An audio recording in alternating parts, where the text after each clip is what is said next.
This is James Quick Killers, the Fighting Cowboy. You watching the RSR Video Email Bag Show with Bad Brad Berkeley. It's a knockout. Hi, this is Ray Boom Boom Mancini, and you're watching RSR Video Email Bag Show with your host, Bad Brad. Now, at this point, Bad Brad wants me to say, forget about it, but I'm not going to say it because it's stupid.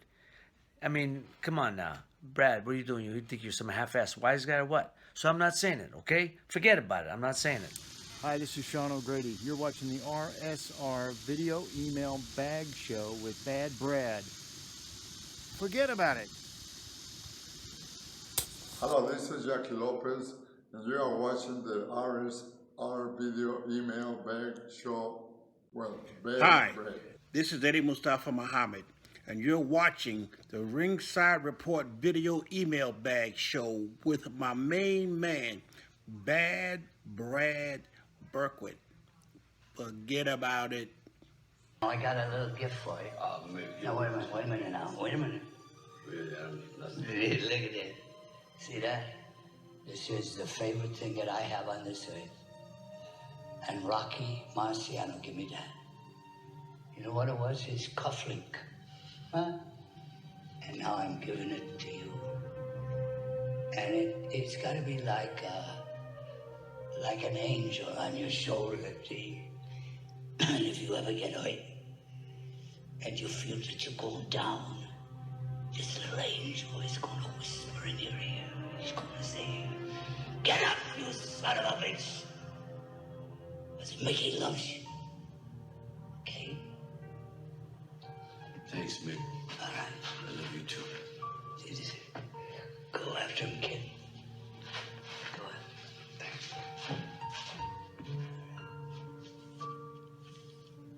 You was it. Ladies and gentlemen, welcome to the Ringside Report Video Email Bag Show on the Ringside Report Web TV channel. Now, here's your host, the man with the fedora, the pinky ring, and the New York thing, Bad Brad Berkeley. Forget about it. Ladies and gentlemen, welcome to the Ringside Report Video Email Bag Show on the Ringside Report Web TV channel. Now, here's your host, the man with the fedora, the pinky ring, and the New York thing, Bad Brad Berkeley. Hey folks, welcome back to another RSR Video Email Bag Show, the first one of 2020. I want to wish everybody a happy new year. And if you forgot who I am the man with the pinky ring and the New York thing. Forget about it. Bad Brad Berkeley, and this is the one and only RSR Video Email Bag Show on the Ringside Report Web TV channel. Now, remember folks, when we hit 1,500, we're at 1,400 subscribers right now, but when we hit 1,500 subscribers, we're going to give away this great book that I reviewed last year, Off the Ropes, the Ron Lyle story, written by the late Candace Toth. Fantastic book. 1,500 subscribers, and all you have to do to be eligible to win this book and all other prizes, hit that button in whatever corner it is and subscribe. All right? Now, if you want to be on my show, send your questions in to Ringside Report 2014 at gmail.com. Again, that's Ringside Report 2014 at gmail.com. Now, again, this is the first show of 2020. I'm going to do my very best to keep up as much as I can with the shows that I have. Now, some of these questions are older. There was ones that I wasn't able to get to. So if you don't hear your question on my show, please send it back in again to Ringside Report 2014 at gmail.com, and we'll get them all answered in the time that we have to do it. All right. Now, without further ado, forget about it. Here's your first question of 2020. Bad Brad, long time since you had a show. And brother, I miss them for sure. When I saw Tank, which is Gervonta Davis, if you don't know, his nickname is Tank, pull that shit last week to that lady, I was dying to hear your thoughts on the situation because I know you will pull zero punches. Also, do you think Wilder will face Joshua this year? Louis J. from Brooklyn, New York. Oh, already out the gate. Brooklyn in the house, my New York East Coast crew. Forget about it. Well, Louis J., welcome to the show. All right, look, I'm not going to pull any punches, and I never do. I addressed this on Facebook, but I'll address it here on my show. I've said before that Gervonta Tank Davis, that's his nickname, is a damn good fighter. Just like I used to say Adrian Broner is a damn good fighter, and I called him out on his nonsense. Okay, and Floyd Mayweather Jr. is another legendary fighter, but I called him out on his nonsense. And the reason why I throw those three names in there is because they have these three things in common. They like to put their fucking hands on women. So Gervonta lifted his, I guess it's his baby's mama, he said in a tweet or somewhere, up basically by her neck. And he was bragging that he didn't hit her. Well, you put your fucking hands on a woman. So it doesn't matter whether you hit her or you didn't. Now, I did say this on Facebook, and I'll say it on my show. If you have to use hands on a woman to defend yourself, to get her off of you, I understand. Because there's some women out there that will punch you in the face and they can fight. So you may have to defend yourself. This, from the video, was not one of those instances. Now, Gervonta has been in trouble before. Okay? I personally think he's a scumbag. And I think any man that puts their hands on a woman, okay, and is not in self-defense, remember what I said, is a scumbag. Floyd Mayweather beat women up. Adrian Broner beat women up. And now Gervonta Davis is following in the line. Okay? Scumbags. They're world-class fighters, but they put their hands on a woman. That's not my thing. Wasn't raised like that. They need a baseball bat and crack their fucking head open. That's what they need. Okay? That's very bluntly said, but that's what they need. Because they won't step to someone that they could get away with that shit, so they do it to a woman. You don't respect a woman, you put your hands on a woman, you're a scumbag in my book. End of story. Now, he should be dealt with through the boxing world. Now, we don't really have a commission like the NBA and the NFL to assess fines and all that, but here's the way that you do it. Don't buy his tickets anymore. Don't go to his fights, which will affect his livelihood. Okay? That's what you do. And to my brothers out there, because this isn't racial. Okay? Some people on Facebook wanted to make it racial because I called out a black fighter. No, I call out any fighter or person of any color that puts his hands on a woman, that you're a fucking scumbag. I don't care what color you are. If it's a white boxer, I'm calling him out. It has nothing to do with race. It has to do with being a disgrace to the human race. How about that? So that's how I feel about Gervonta Davis. You want to hurt him, stop buying tickets to his fights. Affect his bottom line. Make the promoters feel it, that put him on the cards and reward him with big fights, okay? Because he's a piece of crap. And I hope that something happens to him. He was arrested. I saw that on TMZ Sports. But let's see what happens, because most of the time they pay some fazools and they get off. Where the average Joe does something like that and he goes to prison. And rightfully so. All right? Scumbag. Any man of any color that puts their hands on a woman is a fucking scumbag, piece of shit, and needs a baseball bat to their fucking cranium. End of story. Very bluntly said. That's how strongly I feel about it. Louis J. All right, next up. Happy New Year, buddy. Hope you and the missus, little font, the missus are doing well. Who do you see winning between Wilder and Fury in their rematch? My money is waiting for the leave the gun, take the cannoli pick from you. Anthony P. from the Bronx, New York, another East Coast person in the house. Hey, Anthony, welcome back. I know who you are, pal.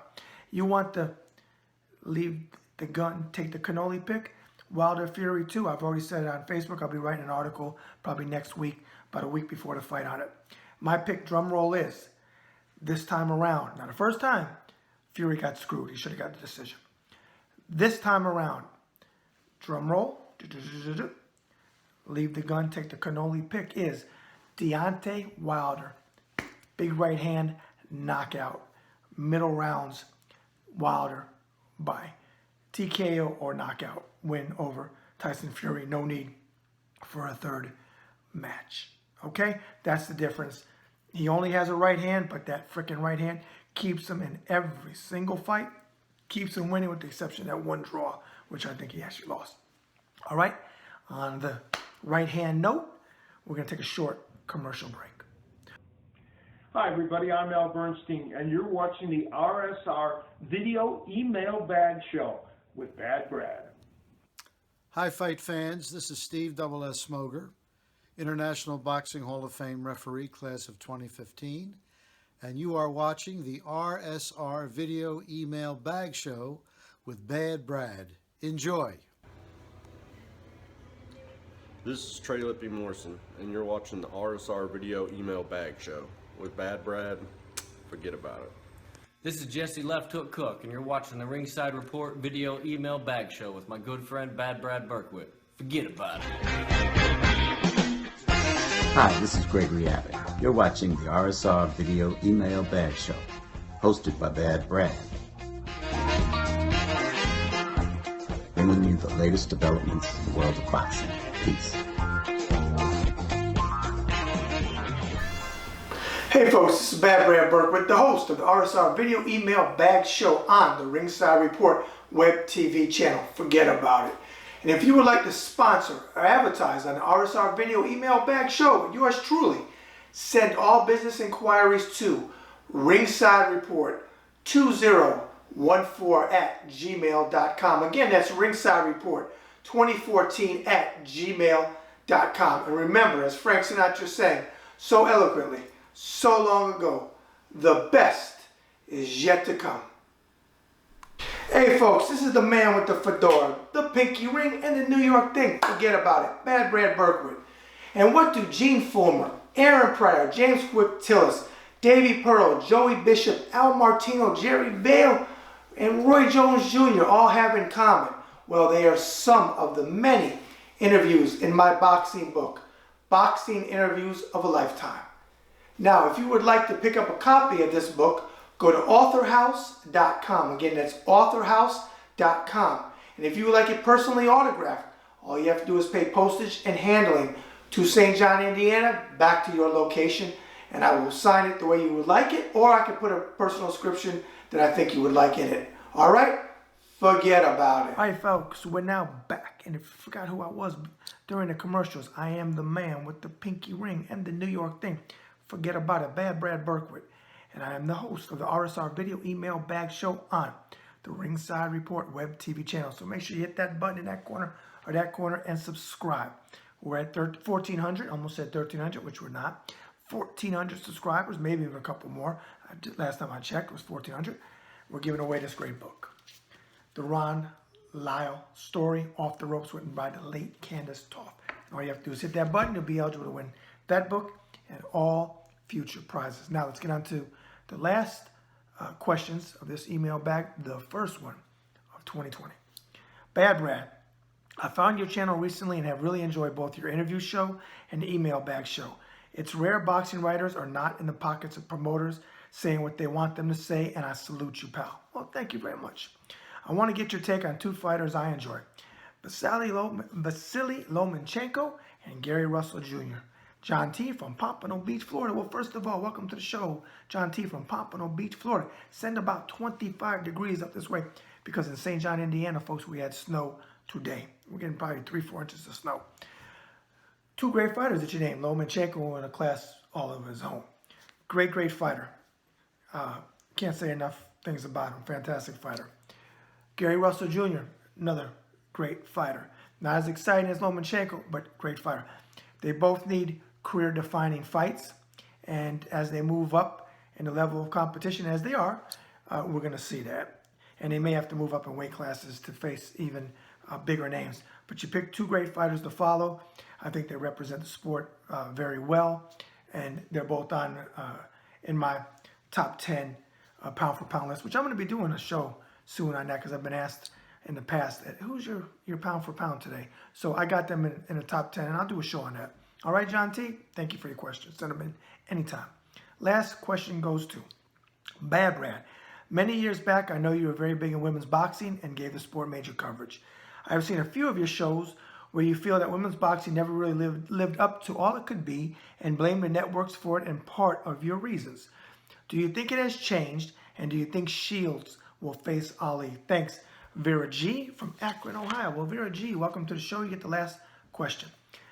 Yes, I was pretty big in women's boxing in the early 2000s, 2000 to 2003 time frame. And no, at that time, and not of recently, but last couple of years, I always said the networks were one of the biggest reasons. They weren't making the fights where the women were fighting the best, and there wasn't always a ton of competition, and the better fighters, women fighters, were not getting the TV time. Well, that's changed. So I can't really blame the networks anymore for that, because they are showing women's boxing. I still don't think it's caught on, and I still don't think it will ever catch on completely. But I think that we are getting exposed to some great women boxers. Now, when I saw that story break, Shields called out Ali, come on, it's a fugazi. First of all, Ali's retired. She's been retired. She's in her 40s, okay? It's not a fight that I want to see. There's no reason to come back, okay? If anything, I wouldn't mind seeing Ann Wolf, if you want to do that, because she's been retired, who is an active, fight Ali, who I think back in the day Ann Wolf would have destroyed Layla Ali, and that's the reason why I feel Layla Ali ducked her, okay? But be as it may, I heard that from Harold Letterman, God rest his soul. Be as it may, as Harold used to say. Be as it may, Jim. I don't want to see that fight, okay? I think Shields would beat her. She isn't active, and there's no reason for it. I don't think they're going to make it. I just think she threw that name out there because Ali's name is always going to be big because of her dad, and she was big in women's boxing. She fought a very long in the two Christy Martin, so I give that win really no respect. Christy Martin in her day was a bad lady, but she was well past her prime, and she was much smaller than Layla Ali, so let's call it what it is. The fight they should have made was Ali versus Wolf. Okay? Now, I was at Jackie Frazier, who is Joe Frazier's daughter, and Layla Ali in 2001, June, up at Turning Stone Casino in New York, that was part of the 2001 Hall of Fame, International Boxing Hall of Fame weekend.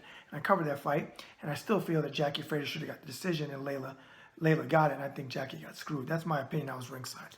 I'd have to see the fight again and see if I changed my mind all these years later, but I don't think so. But no, I add no credibility.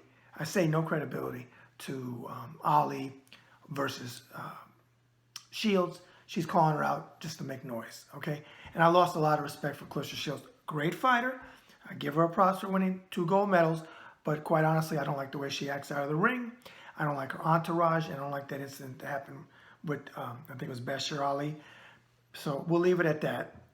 If she makes amends and she starts moving forward, then we'll reassess that. But right now, I'm not really a big fan of her antics, and especially her entourage, which I'm not a fan of most entourages around people, because they're always getting fighters in deep kimchi, as we said in Korea. In other words, deep shit. All right, folks, that was my first RSR video email bag in the can for 2020. Keep sending your questions in. I'm going to try my very best to keep up. I've been swamped with other things, but we're going to do our best. So keep sending them in. Ringside Report 2014 at gmail.com. Happy New Year to everybody. May all of your families and your significant others and so on have the very best that life offers in 2020 and forward. All right. Remember, I am the man with the pinky ring and the New York thing. Forget about it. Bad Brad Berkowitz. And as I always close out with, as Frank Sinatra sang so eloquently, so long ago, the best is yet to come. And boy, I wish I could sing that. And for the people who say, well, you can't sing. Wasn't trying to sing. Can't sing. Won't sing. But it is. The best is yet to come. Bad Brad out.